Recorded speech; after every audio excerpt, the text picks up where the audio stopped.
You speak one word and she dies. You have 3 seconds to back away, or a 30 caliber round will travel 3,000 feet per second and paint the wall with her brain. 3.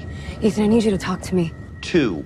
So you're just walking away? My name is Ethan. I'm just an ordinary airport security officer, but I was suddenly dragged into a terrorist attack. A few hours ago, I found a pair of earphones. I originally just wanted to turn them in to Lost and Found, but then I received a text message telling me to put them on.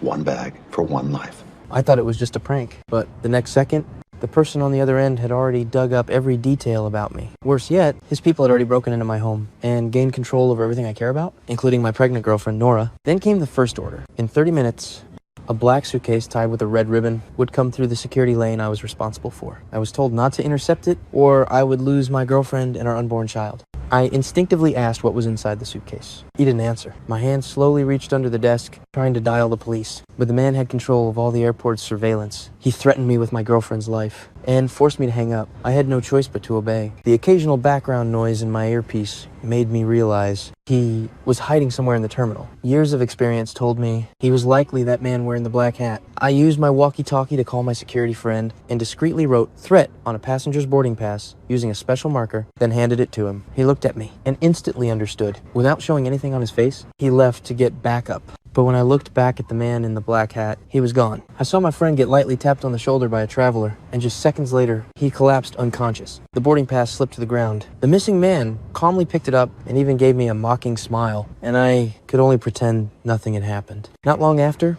the suitcase arrived. I stared hard at the screen. The red alerts kept flashing one after another, but I didn't recognize the object in the image at all. It was likely a highly dangerous biochemical weapon. I stood up, trying to stop the man from taking the suitcase, but the voice in my ears stopped me with another threat. I held back my rage and silently memorized the boarding pass info, then let him go. Just then, the man's accomplices overheard that the police had contacted the airport. It turned out that my fainted colleague had been injected with some kind of chemical agent, matching the exact tactics used by the terrorists under investigation. The police decided to conduct random inspections.